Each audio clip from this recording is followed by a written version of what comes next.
after graduating university, I managed to travel to 7 countries.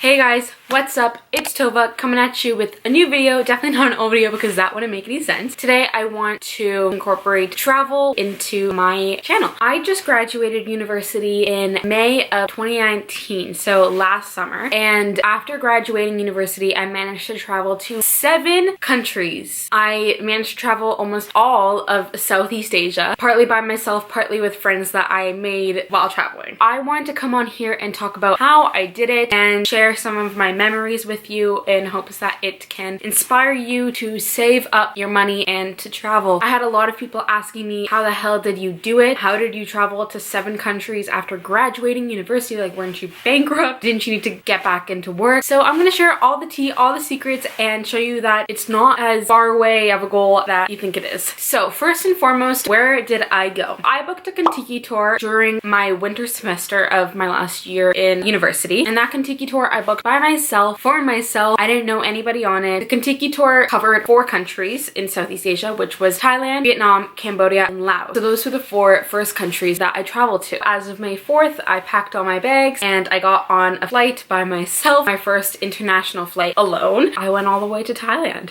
Thailand was absolutely beautiful. It was one of those things you arrive and you're just like, holy moly, I'm in Thailand and I'm by myself, which was crazy. But the one great thing about Contiki is it's such a mature but fun way of traveling. Everything is organized for you and you basically just get to go like, look mom, no hands. They plan everything for you. Your activities, your meals, your itinerary, all your flights, all your transportation, everything is planned for you, which I really like. But then you also have a ton of free time to decide what you want to do. Everybody on the tour, for the most part, there was a lot of solo travelers, but there was also a lot of like best friends going and couples. I was so scared at first because I am more of an introverted person, and before then, I mean, I traveled a ton, but I traveled with my family. I didn't travel alone. So I was very nervous and I didn't know what to expect, but I did decide to step out of my comfort zone and I ended up meeting a lot of friends on that trip that I still keep in touch with and that live all over the world. So after Thailand, we moved on to a country called Laos. Laos is seriously one of the most beautiful countries I've ever visited. It's only had tourism around for about like 20 years or so. And then after Laos, we hopped over to Cambodia, and from Cambodia, we moved over to Vietnam. So all in all, I visited 15 different cities within those 4 countries. I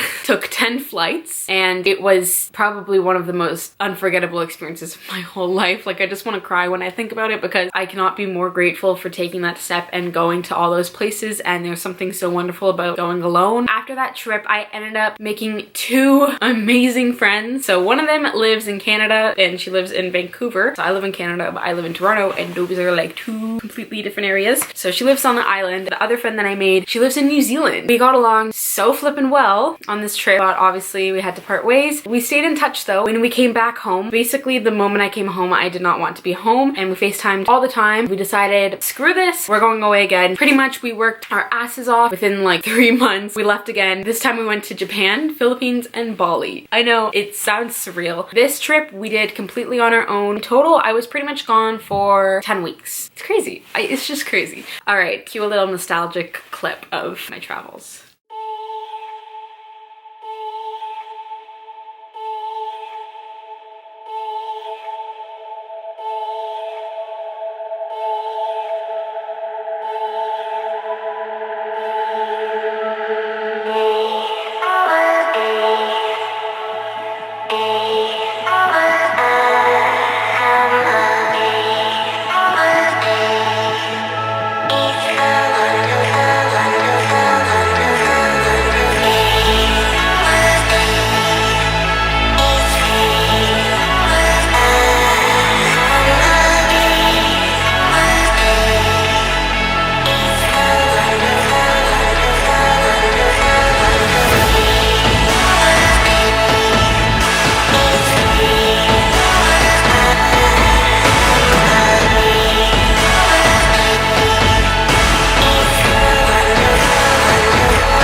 Trust me.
Alright, so now that you guys have kind of seen my journey with traveling and you see how fun, how amazing, how beautiful it is, I want to share with you a couple of my tips as to how that can be you and how you can travel to your dream places and afford it while in university or right after university, because it is affordable and you can do it. Now, I want to say as a disclaimer, I paid for this completely by myself. My parents did not help me with it. Nobody helped me with it. This was all me. I will say that it took a chunk out of my bank account, but I was prepared for that. It wasn't cheap. I think that traveling is investing in yourself, investing in your mind, in your health, and your life. My first tip in university is don't be afraid to work. I have met a lot of people that are like, I'm not working, I don't think it's good for my studies, blah, blah, blah. It depends what you're studying. I studied psychology in university. That's a lot of reading, that's a lot of work. I had to write a huge thesis in my last year of university. I don't know if you know what a thesis is, but it's a lot of research and it takes the whole year to do. It's not just a semester or a small assignment. It takes a year to do your thesis. However, I found the perfect schedule to work my butt off at school and to work my butt off at work. Find a job that you enjoy and a job that is flexible. Second of all, I'm sorry I have to say it, but limit the amount of times you go out and you go shopping. It's easy to think that you can do all that, but it will make your life a lot easier if you stop eating out. You have a car, drive as minimally as you can so you're not paying for gas like crazy. Tell your friends that you'll go out with them soon, but those club nights can really cost you a lot of money. You're gonna have to stop going out. You're gonna have to stop shopping. Perhaps you can start selling some of your clothes even on like Poshmark or Depop or whatever some of those websites are. You're gonna have to make some sacrifices. That's fine, because I'm sure you guys are prepared for that. My next tip is to have a goal in mind and manifest it daily. If you know what countries you want to go to your computer right now, find them on Google or Pinterest, and print pictures of those places, or save them on your computer if you don't have a printer. If you do have a printer though, print them out and put them in your room. So I'll show you quickly. Right here is my vision board. I have a couple places I want to go to. On my vision board, I have Switzerland, I have Sweden, Banff, Australia, and I have Norway. Those are all the places that I want to go to. I always look at it every single day to remind me. I did the same thing when I traveled to Asia. Like, I was set on going to Asia. I remember telling my mom in like my 3rd year of university, Mom, I'm gonna travel after university. And she's like, okay.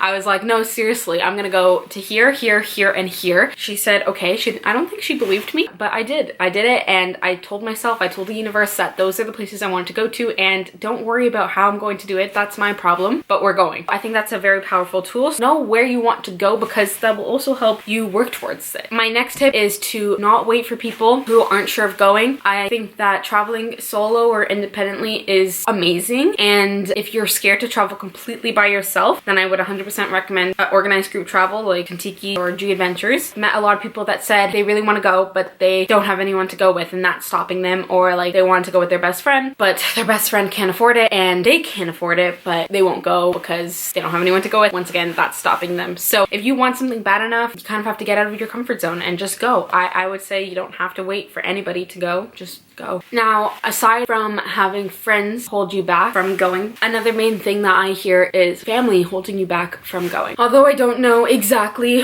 what everyone's situation is, my family, especially my mom, she wasn't the most like free person. For a lot of my years, she was very, not controlling, but she was protective. It wasn't easy to tell her that I'm going to all these places and I'm going alone and I'm going on my first solo trip and I'm going to Asia. And she had some hesitations, of course. I know that a lot of people, their parents will just say outright no. My mom was more like, well, do you have to? Like, maybe you could wait. Why don't you just wait for your best friend? And I explained to her pretty much what I'm going to tell you to explain to people who are holding you back. 1, explain what this means to you, because a lot of the time, like, some parents might just think that this is a rebellion phase, you're just doing it out of spite and that you're not thinking it through, but prove them wrong, because travel to me means 1,000 times more than being rebellious and like not having to follow the rules and like not being at home. 2, have a plan of where you want to go, how much it'll cost, which I'm going to explain soon. I was like, well, this is where I want to go, this is how much it would cost me, this would be a sample itinerary, and this is why I want to go. 3, at the end of the day, understand that you don't need a permission slip for your life. If it's something that your heart burns for and something you deep down feel like you're not complete without doing, you know what I mean. You'll feel those feelings. If this is something that you really desire, then you have to explain that their response will not hold you back. And it's a really hard conversation to have with a parent, because you don't want to disobey your parent at all. You do have to respect them and respectfully tell them this is your life and you take control over it. You will be respectful of their rules still, like you will call them and FaceTime them and send them photos, but you're going. Last but not least, if you really want, you can make a PowerPoint presentation. Sometimes that seals the deal.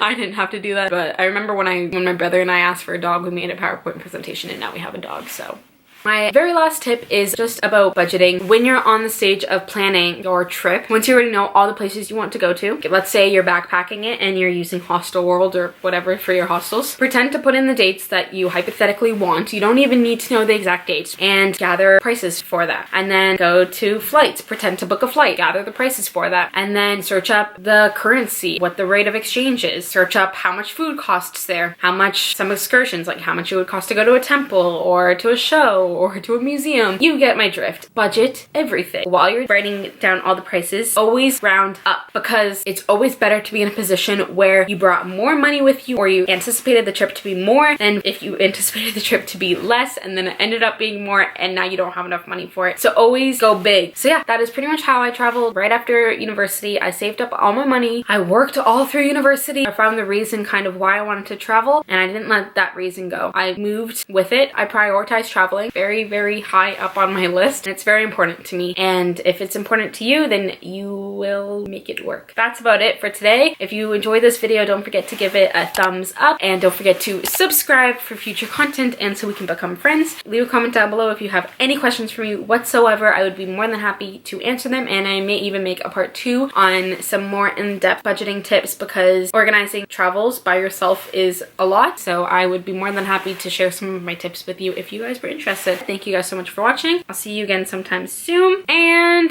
don't forget to stay cool. Peace.